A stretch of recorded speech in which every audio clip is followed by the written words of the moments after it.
tokantrano soa anjakany vavaka ho tokantrano soa fa fitino ravaka tsofirano reriray mba iray mandrakizay iarady odory ny hiova sanatry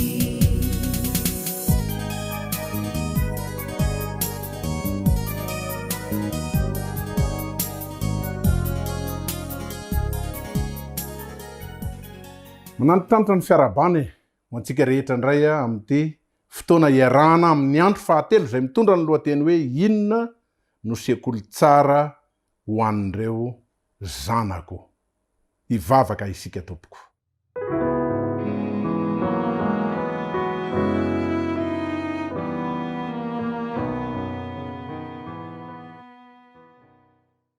Ray Masinao, omeo fahendrena indray atakaranay an'izany teninao izany. Ivelomanay sy iainanay irao ny fananao masina ary avelao heloko zahay. Saotra tompo. Amen.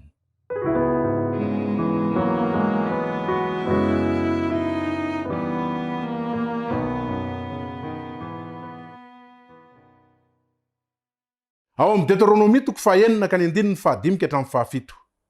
Ary tiavan Jehovah Andriamanitra ao amin'ny fonao rehetra sy ny fananao rehetra ary ny herinao rehetra, ary aoka ao amponao zao teny andidiko anao anio izao. Dia ampianaro tsara ny zanako izany ary resao na mipetraka ao an-tranonao ianao, na mandeha any an-dalana na mandry na mifoha. Riavana malala, zany indray ny toko sy andinin'ny fototra omena antsika amin'ity takariva ity. Ho an'ireo andraikitra lehibe izay nankinin'Andriamanitra tamin'ny ray aman-dreny dia ny fampitana ny fahalalana.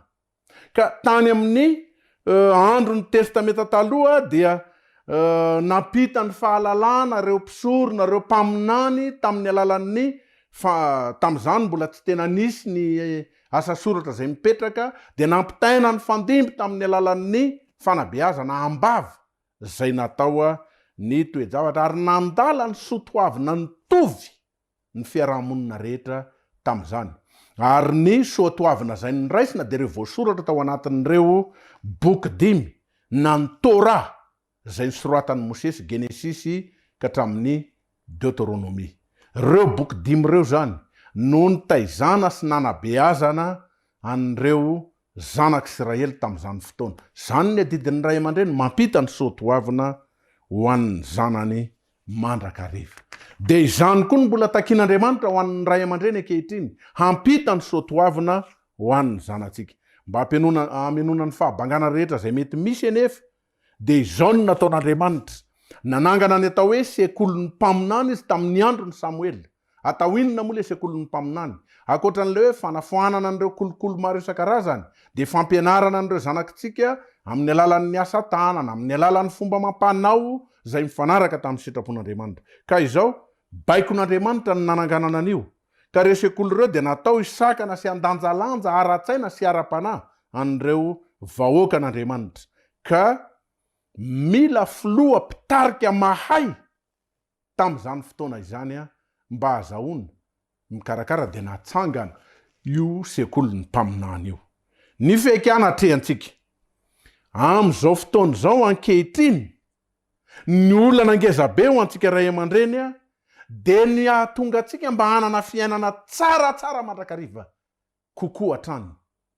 Dia lasa manjary ilay zanakitsika no mirenireny eny amin'ny arabe, ny sekoly no mikarakara azy mandany andro kokoa any amin'ny sekoly izy, tsy ratsy akory zany, na miaraka amin'ny namany. Eto anefa no misy zavatra hotsindrina kokoa, miaraka amin'ny namany mihoatra kokoa, mandany fotoana bebe kokoa noho ny fiarahany amin'ny ray aman-dreny. Ny ankizy amin'izao vanim-potoana iainantsika izao, miatrika fiaikana goavantsika ray aman-dreny.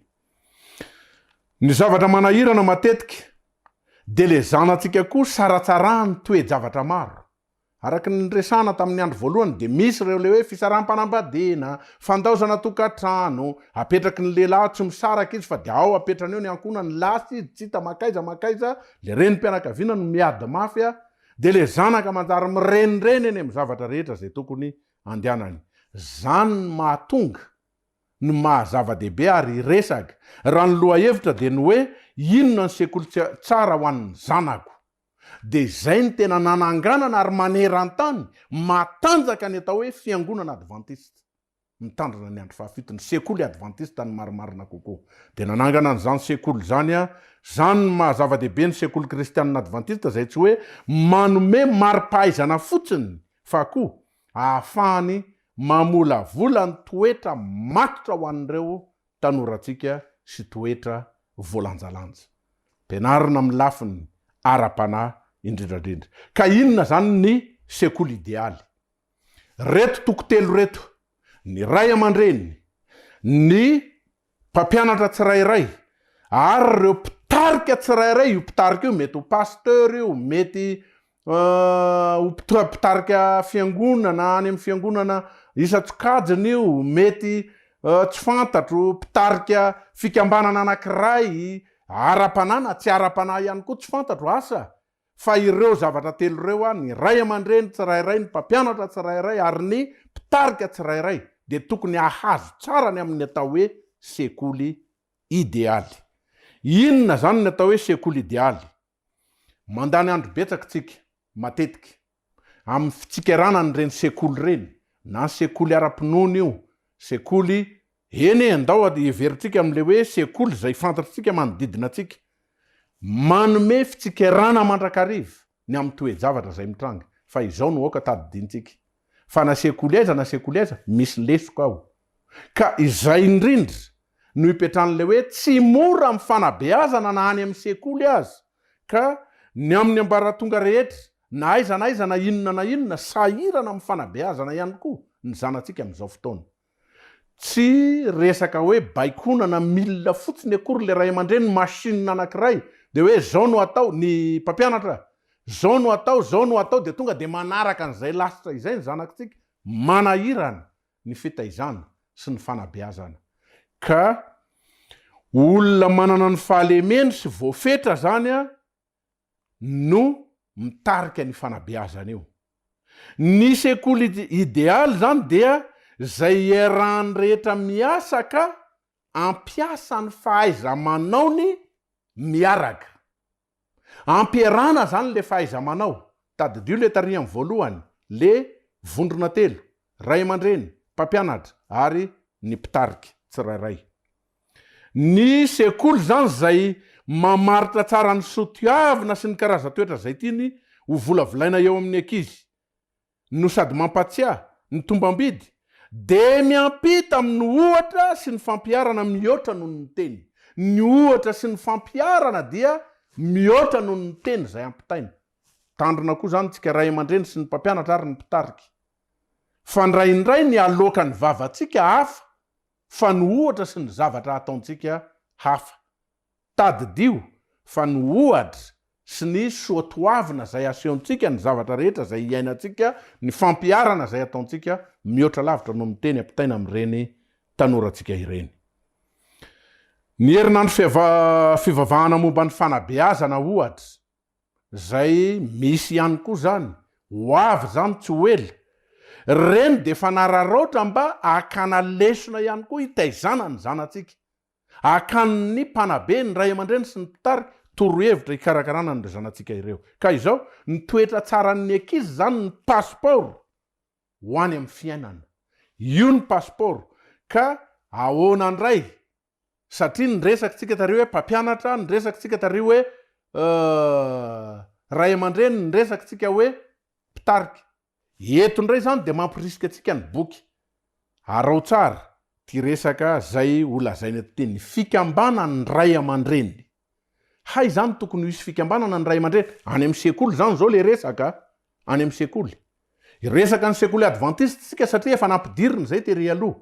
Marina fa andoavana saram-pianarana reny sekoly reny, andoavatsika kojakoja maro ao amin'le sekoly. Zay nge mampiara-miombonantoka atsika ao anatin'le sekoly misy volatsika tafiditra ao.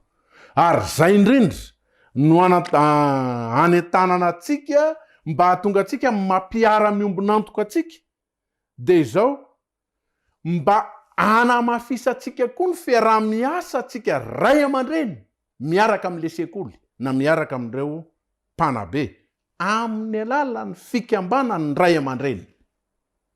Ahoana ary inona zany ny ataon'ireo fikambanany ray aman-dren'ireo? Ny tandrona dia ny anoana ny tale, ny tandrona dia ny anoana ny mpampianatra amin'ny fanatanterahana ny retetikasa, izara ny fahaizan'izy ireo sy ny fanompoana izay anampiana ny sekoly. Tadiditsika le tenin'le filoham-pirenena Amerikanina anankiray atao hoe Kennedy. Zao ny azy no nyteneniny mikasika ny amin'ny fanabeazana. Aza manontany ozy ny amin'ny tokony ataon'ny sekoly ho anareo, fa ny fanontaniana tokony apetraka reo dia ny hoe inona ny tokony ho ataoko ho an'ilay sekoly. Mahafinaritra io tenin'ny filoha Kennedy io. Noho izany, le fikambanan'le ray aman-dren'ny mpianatra zany dia reto zavatra anankiroa reto ny tokony ho eritreretiny sy vinavinainy. Voalohany, mieritreritra ny amin'ireo kojakoja maro isan-karazany fitaovana. Afaka mamatsy kahie, stylo, misy zaza sahirana ne mianatra hoe. Misy zaza tena sahirana mianatra amin'ireny sekoly andoavana saram-pianaran'ireny. Anjaran'le fikambanan'ny ray aman-dren'ny mpianatra no mieritreritra, mandinika tsara, mamolavola miaraka amin'le fiarah-miasa ao amin'le sekoly ny tale sy ny mpanabe maro isan-karazany azahoana manatanteraka an'izany. Fa indrindrandrindra ny fikambanan'ireo ray aman-dren'ny mpianatra dia afaka manosokevitra izy ny amin'ny fanabeazana ara-tsaina sy ara-panahy an'ireo zanany izay mianatra ao amin'le sekoly. Tokony afaka manatona izy zany, mieritreritra. Ary ireo fikambanan'ny ray aman-dren'ireo tsy betsaka.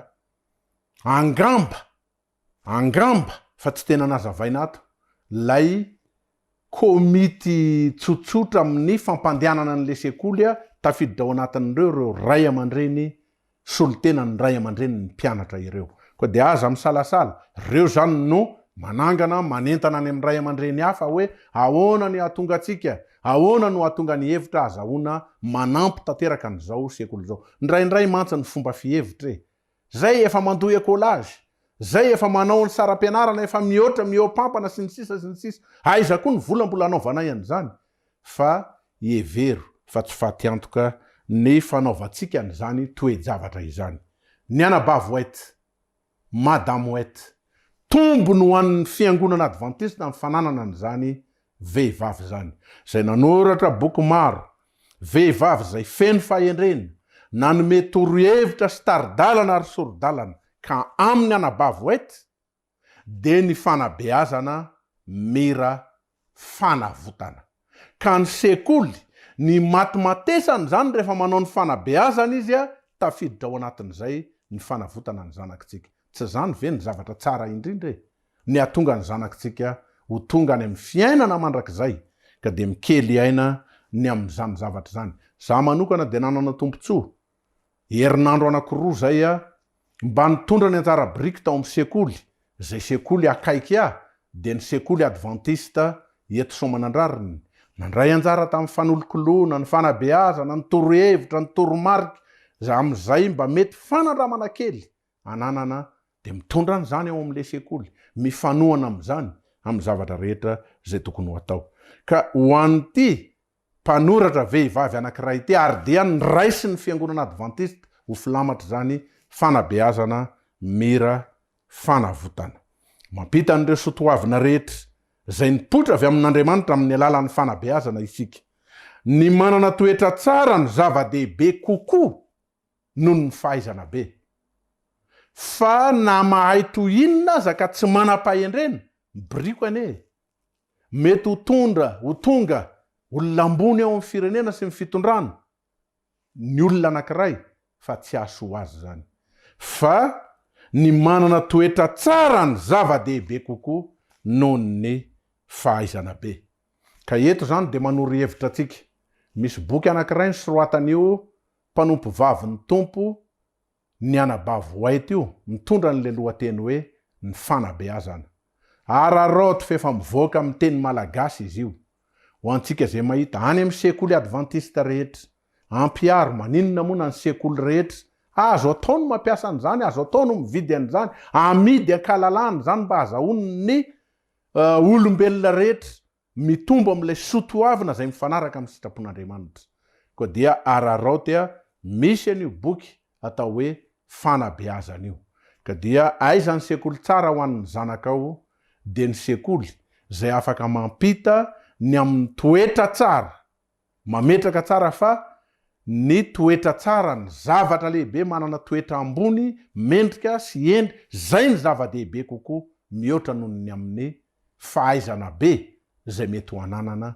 Ka de ny tompo anie no hitantsika, tompo no ampahery antsika mba hatanteraka ny zavatra rehetra. Ivavaka isika tompo.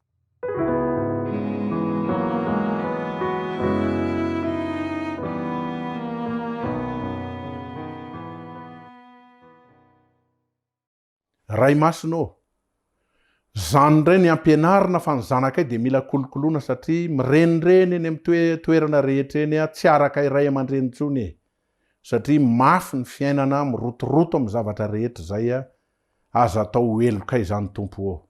Fa de tamty andro androany ty de nampahafantatra anay ianao fa tokony hieritreritra ny amin'ny sotoavina ny amin'ny zanakay izahay de ny atonga an'ireo zanakay mihoatra ny amin'ny fahalalana satria tsy ambaka ny amin'ny fahalalana zay rantovina ihany koa ny am'ireny sekoly reny, fa akoatran'izay de manana ny toetra matotra ny amin'ny fanomanana azy ho any amin'ny fiainana mandrakizay.